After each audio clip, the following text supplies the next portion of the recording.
I've been craving bread, and not like a quick rise soda bread. Like I want some nice big fluffy sourdough bread. I was telling someone this the other day, and they told me that apparently you can make a sourdough starter just from flour and water and then make sourdough bread. And so I was like, wow, that sounds great. And I have flour and water, so convenient for me. And today I'm going to attempt that. Well, I'm going to attempt to start a sourdough starter today and make sourdough bread hopefully in the near future. So how do you do that?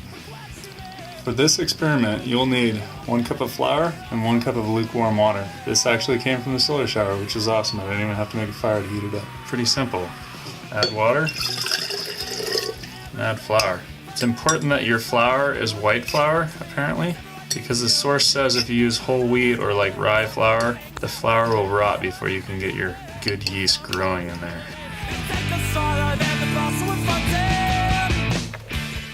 I'm gonna put the lid on, but I'm not gonna tighten it.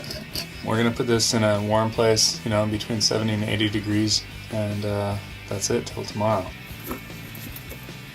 I'm putting my starter here in the greenhouse on the lower level, which pretty much stays between 70 and 80 degrees during the day. It gets down to probably 50 degrees at night, but that's the best I can do. The source says they put it on top of their oven, so the pilot keeps it warm.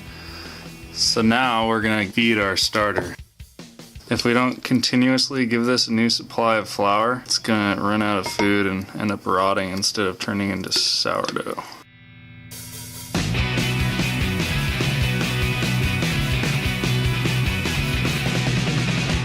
Cannot find everything you need in all of this.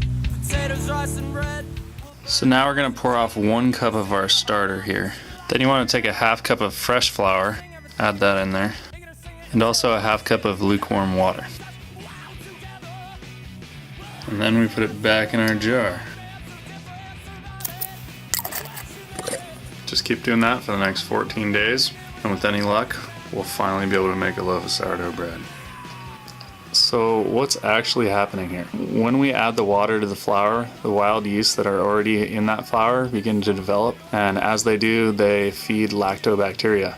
And in turn, that lactobacteria gives off lactic acid, which inhibits the growth of other things in that flour, allowing the wild yeast to develop and become sourdough. And also, the lactic acid is what gives sourdough its unique flavor. So hopefully all that happens in my little experiment, and we get some nice sourdough bread instead of the soda bread, which is convenient, but it's not superior.